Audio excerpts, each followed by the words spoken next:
Hello दोस्तों, अपना YouTube channel NK study point में आप लोग का हार्दिक स्वागत करता हूं। आशा करते हैं कि आप लोग सब ठीक होंगे, स्वस्थ होंगे। ठीक है, आज मैं रीजनिंग का कुछ कॉन्सेप्ट लेके आए हैं। वो कॉन्सेप्ट आज हम लोग पढ़ेंगे इक्वलिटी। ठीक है, जिसको बोलते हैं असमानताएं।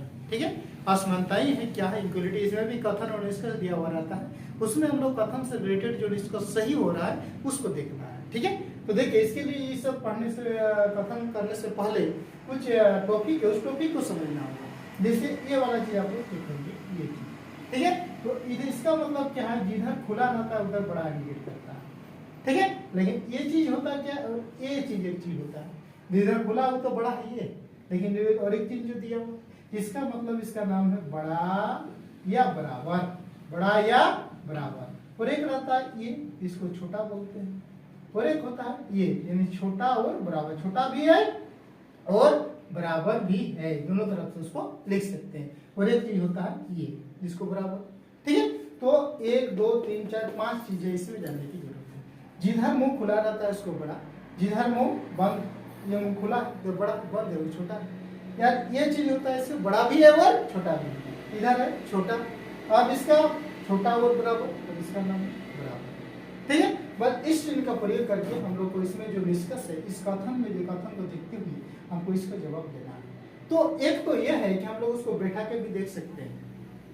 ये तरीका है ये वो, कि जैसे बोला ये b से बड़ा और बराबर है, तो हम लोग ये b से बड़ा और बराबर है कि नहीं, हम लोग अगर देखें ये b से बड़ा है और b c से बड़ा और बराबर है, यहाँ b को हम लोग यहाँ ले लिए। ठीक है, यहाँ पे बैठा सकते हैं, तो इस प्रकार में बैठा के दे सकते हैं। लेकिन हम लोग उसको प्रयोग ही करेंगे। हम लोग इसमें क्या करेंगे, एक कॉन्सेप्ट है, उस कॉन्सेप्ट के द्वारा प्रयोग करेंगे। रिलेशन में जो होता है, सबसे बड़ा क्या होता है जी, सबसे बड़ा अगर देखा जाए तो दादाजी होता है, उसके बाद पिता आता है, उसके बाद बच्चा आता है। ठीक है, बच्चे। ठीक, छोटा सबसे बड़ा क्या है, दादाजी, उसके बाद क्या है, पिता, उसके बाद क्या है, ठीक है। जैसे मैं हूँ, मेरे पिताजी, मेरे दादाजी, इस तरह होता है पीढ़ी में। ठीक है, तो इस चिन्ह का मतलब यहाँ क्या हम लोग बैठे हैं, दादाजी। इस चिन्ह का मतलब क्या बैठा है, पिताजी। इस चिन्ह का मतलब क्या देखें, बच्चे। ठीक है, इसको क्या हम लोग को बैठाने की जरूरत नहीं पड़ेगा, चिन्ह की सहायता से हम लोग तुरंत उसको कॉन्सेप्ट के द्वारा हल कर सकते हैं। देखिए कैसे सॉल्व कर रहे हैं। एक नंबर में क्या करना है, क्या ये डी से बड़ा और बराबर है, तो अब हम देखेंगे ए से डी की ओर जाना है, ए से डी की ओर जाइए। ए से डी की ओर जा रहे हैं तो हमको क्या क्या मिल रहा है जी, ये मिल रहा है, दादाजी मिल रहा है, फिर पिताजी मिल रहा है, फिर बच्चे मिल रहा है। दादाजी मिल रहा है, दादाजी मिल रहा है, पिताजी मिल रहा है, बच्चे मिल रहा है। ठीक है, तो सबसे बड़ा क्या होता है, सबसे बड़ा दादाजी। सबसे बड़ा दादाजी है तो सबसे बड़ा दादाजी होना चाहिए। लेकिन ये क्या बता रहा है, पिता बता दे रहा है। क्या बता रहा है, पिता। तो ऐसी स्थिति में ये निष्कर्ष सही नहीं होगा। ऐसी स्थिति में क्या होगा, ये सही नहीं होगा। कहे कि सबसे बड़ा तो ये क्या हम लोग के दादाजी, उसके बाद पिता होता है, उसके बाद बच्चे होता है। तो ये यहाँ बता रहा है कि डी से बड़ा और बराबर है। तो हम लोग उसमें देख रहे हैं क्या क्या चिन्ह मिल रहा है, एक ये मिल रहा है, ये मिल रहा है, ये, यानी एक होता है दादाजी, इसको सूचित किया गया है, इसको पिताजी, इसको बच्चे। ठीक, तो अब इसमें क्या देख रहे हैं कि इसमें सबसे बड़ा तो दादाजी है, लेकिन इसमें क्या है, सबसे बड़ा पिता बता रहा है। तो सबसे बड़ा पिता है तो गलत है, तो ये ऑप्शन आपका गलत है। ठीक है, दूसरा में जाइए, डी कह रहा है क्या, डी बड़ा है जी से, डी बड़ा है जी से और बराबर भी है। डी से जी की ओर जाना है, डी से जी की ओर जाइए। यहाँ क्या क्या मिल रहा है, डी से जी की ओर एक चीज मिल रहा है, पिताजी मिल रहा है, ये दादाजी मिल रहा है, और पिताजी, दादाजी, फिर दादाजी, ये मिल रहा है। पिताजी, दादाजी, दादाजी मिल रहा है। अब देखिए इसमें एक चीज ये ध्यान देना होगा कि पिताजी भी है, दादाजी भी है, तो सबसे बड़ा कौन होगा परिवार में, दादाजी होना चाहिए। सबसे बड़ा परिवार में दादाजी होना चाहिए, लेकिन यहाँ कर दिया है पिता। लेकिन यहाँ कर दिया है क्या, पिता। क्वेश्चन में क्या कर रहा है, पिता बड़ा है, इसलिए ये भी गलत आपका निष्कर्ष, ये भी सही नहीं है। ठीक है, फिर नेक्स्ट में चलते हैं। सी नंबर में क्या कर रहा है कि बी आपका बी ई से बड़ा और बराबर है। तो अब देखेंगे बी से ई की ओर चलिए, बी से ई की ओर चलेंगे, बी से ई की ओर यहाँ तक आइए। क्या क्या चिन्ह मिल रहा है, बी से ई की ओर, एक पिताजी मिल गया, पिताजी, बच्चे और फिर पिताजी है। ठीक, इसमें दादाजी है ही नहीं, इसमें दादाजी है ये नहीं है इस परिवार में। तो जब परिवार में दादाजी ये नहीं है तो उसमें बड़ा कौन होगा? पिता। अगर दादा और पिताजी दोनों में से कोई नहीं हो तो बच्चा खुद परिवार का मालिक हो जाएगा। तो यहाँ पर देख रहे हैं क्या कि बी और ई में देख रहे हैं कि पहले पिताजी मिल रहे हैं, फिर बच्चे मिल रहे हैं, फिर पिताजी। दादाजी तो है ही नहीं, तो सबसे बड़ा इसमें कौन है? सबसे बड़ा कौन होगा? पिताजी होगा इसमें। यानी ये जो बता रहा है कि सबसे बड़ा पिताजी आपका सही है इसका। बी जो है इससे बड़ा और बराबर भी है, यानी पिताजी बड़ा है, इसमें ये आपका कथन में सही बता रहा है। यानी ऑप्शन नंबर सी इस क्वेश्चन का राइट आंसर। ठीक है, इसमें क्वेश्चन कहेगा कि सिर्फ एक सही है, क्या दो सही है, या दोनों सही है, या केवल तीन सही है, तो केवल तीन जो है कथन के अनुसार सही आंसर करता है। तो ऑप्शन नंबर सी हो जाएगा दिस क्वेश्चन का राइट आंसर। ठीक है, फिर चलते हैं नेक्स्ट क्वेश्चन की। देखिए नेक्स्ट क्वेश्चन, ये बड़ा है बी से और बराबर भी है, फिर सी है, ये आपका कथन दिया हुआ है। कथन के अनुसार आपका ये निष्कर्ष दिया हुआ है। ठीक है, अब ये निष्कर्ष में हम लोग खोजेंगे कि बी बड़ा है ई से। कहां तक जाना है हमको? बी से हमको ई तक जाना है। बी से ई तक कहां है? बी से ई तक। ठीक है, तो अभी जो कॉन्सेप्ट बताया उस कॉन्सेप्ट से बना सकते हैं। या दूसरा कॉन्सेप्ट क्या है, देखिए दूसरा भी कॉन्सेप्ट सीख लीजिए। ये चिन्ह होता है, एक होता है बड़ा, एक होता है बड़ा और बराबर, एक होता है छोटा, एक होता है छोटा और बराबर, एक होता है बराबर। ये चिन्ह होता है। जब ये चिन्ह अगर जिस अक्षर के बीच बोला जा रहा है अगर एक बार रहता है तो वो कथन जो आपका सही होगा। अगर ये चिन्ह अगर रहेगा और ये चिन्ह अगर आपका जिस अक्षर के बीच कहा जाएगा अगर सभी में लगा हुआ रहेगा तो वह कथन 100% आपका सही होता है। ठीक है, इसको भी आप लोग कॉन्सेप्ट के साथ रख सकते हैं। जैसे देखिए बी बड़ा है ई से बड़ा है, तो बी से ई को जाइए, अगर ये चिन्ह है, अगर ये बड़ा चिन्ह जो है अगर एक बार मिलेगा तो वो कथन 100% सत्य होगा। देखिए अब देख लेते हैं, बी से ई तक देख रहे हैं कि हाँ एक बार मिल रहा है, यानी ये कथन आपका सत्य होगा। ये कथन आपका सत्य होगा, ये आपका 100% सत्य होगा। अब दूसरा तरीका से भी इस तरीका से भी हम लोग समझ लेते हैं। क्या है इसमें? देखिए बी से ई के बीच क्या देख रहा है? इसमें बी और ई के बीच दे रहा है कि पहले बच्चा दिख रहा है, फिर दादाजी दिख रहा है, फिर पिताजी दिख रहा है। बी से ई तक जाना है, बी से ई तक, तो पहले बच्चा, फिर दादाजी, फिर आपका पिताजी। ठीक है, तो इसमें सबसे बड़ा कौन होता है? सबसे बड़ा तो आपका दादाजी भी है, बच्चे भी है और पिताजी भी। तो सबसे बड़ा कौन होता है? सबसे बड़ा दादाजी होता है। तो सबसे बड़ा दादाजी है और इसमें दिया हुआ सबसे बड़ा क्या है? दादाजी है। सबसे बड़ा दादाजी है। देखिए ये परिवार है, ये फैमिली है, फैमिली में बच्चा है, उसके बाद दादाजी है और पिताजी है। तो सबसे बड़ा इसमें क्या होना चाहिए? दादाजी होना चाहिए। इसमें देखिए दादाजी लगा हुआ है, इसलिए भी आपका 100% सही है। ठीक है, ये कॉन्सेप्ट से बताइए। दूसरा देखिए, इसको देखते हैं 2 नंबर, ये बड़ा डी से और बराबर भी है।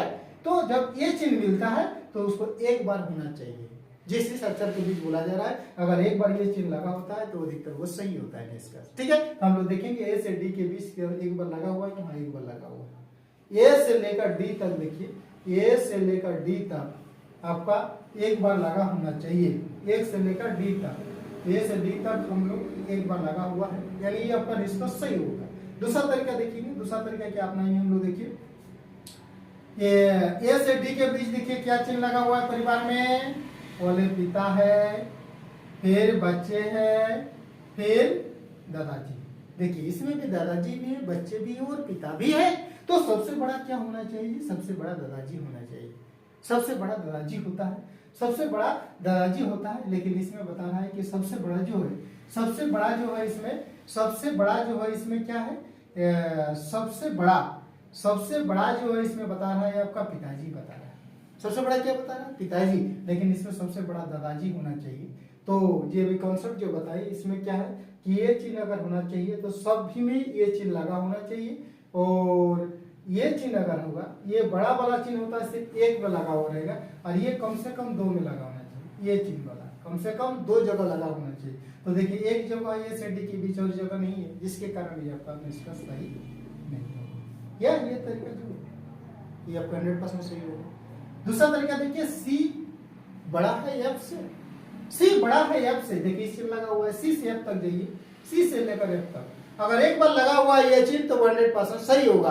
तो देखिए एक बार लगा हुआ है, ये सही होगा। आप इससे भी जांच सकते हैं हम लोग क्या है कि क्या बता रहा है, सी बड़ा है एफ, सी से एफ तक जाइए, क्या लगा हुआ है, पहले दादाजी है, फिर पिताजी है, फिर बच्चे, दादाजी है, पिताजी है और बच्चे है। सबसे बड़ा क्या होता है, दादाजी। सबसे बड़ा क्या लगा हुआ है, दादाजी। ये आपका सही 100% आपका सही हो जाएगा, ठीक है। लेकिन इसमें गलत सिर्फ हुआ 2 नंबर। इसमें क्या हो रहा है कि सबसे बड़ा दादाजी होता है, लेकिन सबसे बड़ा यहाँ पिताजी परिवार में लगा दिया है, जिसके कारण ये डिस्कस गलत। देखिए जब भी पिताजी भी है, दादाजी भी हो, बच्चे भी है, तो घर का मालिक कौन होगा, दादाजी होना चाहिए। लेकिन ये बता रहा है पिताजी है, निष्कर्ष में बता रहा है, जिसके कारण ये आपका गलत हो जाएगा। तो सर ट्रिक्स क्या बताए, ट्रिक्स में बताया कि ये चिन्ह जब लगा हुआ रहेगा, ये चिन्ह जब लगा हुआ रहेगा तो कम से कम 2 बार लगा होना चाहिए। कम से कम 2 बार अगर रहेगा उस दोनों अक्षर के बीच, तो वो सही होने की संभावना होती है, ठीक है। बाकी जो बेसिक ये रूल जो बताए इस प्रश्न इसमें सही होगी, ठीक है। इसमें आंसर क्या हो जाएगा, केवल 1 और 3 हो जाएगा, केवल 1 और 3 निष्कर्ष सही है, ठीक है। फिर चलते हैं नेक्स्ट क्वेश्चन की ओर। देखिए नेक्स्ट क्वेश्चन, ये कथन है, ये निष्कर्ष दिया हुआ है, ठीक है। अब इसको देखेंगे आप लोग, इस कथन के अनुसार निष्कर्ष कौन वाला सही है उसको देखिए। कैसे देखेंगे इसको, ये बड़ा है बी से, फिर इस तरह दिया हुआ है। या निष्कर्ष 1 नंबर में क्या कह रहा है कि बी ई से छोटा है, बी जो है ई से छोटा है, यानी बड़ा है बी से, ठीक है। तो अब ये देखेंगे हम लोग इसमें कि बी से ई की ओर जाना है, बी से ई की ओर जाना है, बी से ई की ओर जाना है, ठीक है। बी में क्या है, पहले ये चिन्ह हुआ है पिताजी, फिर दादाजी, पिताजी दादाजी, फिर बच्चे, पिताजी है, दादाजी है, फिर बच्चे है। तो सबसे बड़ा कौन होगा जी, सबसे बड़ा कौन होगा, यहाँ पे सबसे बड़ा दादाजी होगा, सबसे बड़ा दादाजी होगा। लेकिन सबसे बड़ा दादाजी होना चाहिए, लेकिन इसमें जो है इसमें होना चाहिए क्या, दादाजी होना चाहिए, सबसे बड़ा दादाजी। तो सबसे बड़ा दादाजी यहाँ लगा हुआ है, सबसे बड़ा दादाजी लगा हुआ है, यानी आपका सही हो गया, ठीक। दूसरा देखिए डी आपका लगा हुआ है, डी ये लगा हुआ है, डी से जी तक देखिए, डी से जी तक जाइए, यहाँ तक जाइए, डी से जी तक जाना है। तो डी से जी तक जाएंगे तो सबसे पहले क्या है, बच्चा है, फिर पिताजी है, फिर दादाजी, यानी दादाजी भी है, बच्चे भी है और आपका पिताजी भी है। तो सबसे बड़ा कौन होगा जी, इसमें सबसे बड़ा दादाजी होगा, लेकिन सबसे बड़ा ये पिताजी लगा हुआ है, इसीलिए आपका गलत है, ठीक है। इस चीज को देख लीजिए, सबसे बड़ा ये जो है ये बड़ा है, इसको दादा माना गया है, दादाजी, इसको पिता, और ये बच्चे, इसके अनुसार कर रहे हैं, ठीक है। इस कॉन्सेप्ट के द्वारा इसको हल किया जा रहा है। सबसे बड़ा क्या है, दादाजी, उसके बाद कौन है, पिताजी, उसके बाद कौन है, बच्चा, ठीक है। इस आधार पर इसको हल किया जा रहा है। अब इसमें देखिए तो सबसे बड़ा दादाजी है, तो इसमें दादाजी लगा हुआ नहीं, पिताजी लगा हुआ है, इसलिए ये आपका निष्कर्ष गलत हो जाएगा। सी नंबर में क्या कह रहा है कि डी ग्रेटर देन जी, यानी डी बड़ा है जी से, तो डी से जी के बीच जाइए, डी से जी के बीच, इसमें डी से जी के बीच जाएगा तो ये सब चिन्ह मिल रहा है, बराबर दादाजी, पिताजी और दादाजी। तो सबसे बड़ा क्या होना चाहिए, दादाजी होना चाहिए, तो दादाजी इसमें लगा हुआ है, दादाजी इसमें सबसे बड़ा है, यानी ये निष्कर्ष आपका सही हो जाए, यानी निष्कर्ष ए और निष्कर्ष सी जो है आपका सही अनुसरण करता है आपका कथन के अनुसार। तो सबसे पहले ये कंसेप्ट को आप जान लीजिएगा, ये जो बड़ा होता है, ये बड़ा, ये बराबर, ये होता है छोटा। बड़ा सबसे बड़ा एक परिवार में सबसे बड़ा दादाजी होता है, उसके बाद पिताजी, उसके बाद आता है बच्चे। जैसे ये मैं हूँ, मेरे पिताजी, मेरे पिताजी, दादाजी। अगर दादाजी नहीं रहेगा तो पिता बड़ा होगा, पिता नहीं रहेगा तो बच्चा बड़ा होगा। सबसे उस फैमिली का मेन मेंबर होगा आपका, दादाजी नहीं रहेगा तो पिताजी नहीं रहेगा, ठीक है। फिर चलते हैं नेक्स्ट क्वेश्चन की। नेक्स्ट क्वेश्चन ये कथन है, ये निष्कर्ष के अनुसार निष्कर्ष हम लोग को देखना। ये नंबर में क्या देख रहे हैं, देखिए सी, ये ई जो है सी से बड़ा और बराबर है, ठीक। अब देखिए सी और ई के बीच देखना है, सी और ई के बीच क्या दिखाई पड़ रहा है, सबसे पहले पिताजी दिखाई पड़ रहा है, फिर दादाजी दिखाई पड़ रहा है, उसके बाद पिताजी और दादाजी, बच्चे यहाँ पर नहीं है। तो सबसे बड़ा इसमें कौन होगा, दादाजी होना चाहिए। पिताजी और दादाजी है तो सबसे बड़ा उसमें कौन होगा, दादाजी हुआ ना, तो दादाजी इसमें नहीं है, ये आपका इसका गलत है, ठीक है। तुरंत पता कर सकते हैं। फिर इसमें देखिए बी नंबर में क्या है कि एफ, ये एफ सी बड़ा है एफ से, एफ से सी को जाना है, एफ से सी, इधर से इधर आना है, इधर है, तो ये जो चिन्ह है, चिन्ह भी आपका चेंज हो जाएगा। इधर दिया हुआ है, ये चिन्ह आपको ऐसे लिख दीजिए, ये है, ये चिन्ह ऐसे लिख दीजिए, फिर ये है, इधर है, ये चिन्ह ऐसे लिख दीजिए। ठीक है, चिन्ह भी चेंज हो जाएगा। तो इसमें देखिए सबसे बड़ा क्या है, सबसे दादाजी है, तो सबसे बड़ा इसमें दादाजी होना चाहिए। सबसे बड़ा क्या होना चाहिए, इसमें दादाजी होना चाहिए। सबसे बड़ा दादाजी है, तो ये आपका सही हो जाएगा बी नंबर। ठीक है, फिर देखिए सी नंबर में क्या है, सी नंबर फिर देखिए जी लेस देन सी, जी से सी की ओर, जी से लेकर सी तक आइए। इसको भी इधर आ रहे हैं तो चिन्ह को भी चेंज करना पड़ेगा। जी से सी सी को भी चेंज कर दीजिए। जैसे इधर मुंह है तो सबसे पहले इधर लगा दीजिए, इधर है तो इधर लगा दीजिए, फिर इधर है तो इधर लगा दीजिए, सी के बीच या इधर लगा हुआ है तो इधर लगा दीजिए। ये चिन्ह प्रयोग हो गया। अब इस चिन्ह में देखिए क्या है, पिताजी है, दादाजी है और पिताजी। पिताजी और दादाजी है तो सबसे बड़े कौन होगा जी, दादाजी होगा। तो दादाजी सबसे बड़ा होगा, तो ये चिन्ह लगा हुआ है, यानी भी सही है। यानी डिस्कस बी और सी जो है आपका कथन के अनुसार निहित हो रहा है, कथन के अनुसार बी और सी सही अनुसरण कर रहा है। ठीक है, तो जब भी इस टाइप का क्वेश्चन रहेगा आप लोग इस टॉपिक को सिर्फ एक बार जान लीजिए। ये 5 चिन्ह आपका चिन्ह रहता है, 1 2 3 4 5 चिन्ह आप जान लीजिए। और इसको हम लोग क्या करें, जिस प्रकार ब्लड रिलेशन का होता है सब उसी प्रकार रिश्ता के आधार पर इसको हम लोग सॉल्व कर दें। सबसे बड़ा चिन्ह ये है, एक फैमिली में अगर पिताजी है, दादाजी है, बच्चे हैं, तो उस फैमिली में सबसे बड़ा माना जाता है दादाजी का बाद माना जाता है। उसके बाद आता है पिताजी, पिताजी के बाद आता है बच्चे। अगर दादाजी नहीं रहे तो उसका मालिक पिताजी बन जाता है। सब उसी कंसेप्ट के द्वारा इस सारे क्वेश्चन को हम लोग सॉल्व करते हैं, देख के उसको पता कर सकते हैं। ठीक है, तो मैं उम्मीद करता हूँ कि आज का ये जो कंसेप्ट है आप लोग पूरी तरह समझ गए होंगे। ठीक है, अगर वीडियो अच्छा लगे वीडियो दोस्तों के साथ शेयर कीजिए, लाइक कीजिए, कमेंट कीजिए। ठीक है, अगर कहीं पे डाउट हो तो कमेंट कर सकते हैं, उसका मैं रिप्लाई भी। ठीक है, तो आज के लिए इतना ही, फिर हम लोग मिलते हैं नेक्स्ट वीडियो में नए ट्रिक के साथ, नई कंसेप्ट के साथ। तब तक के लिए थैंक यू, बेस्ट।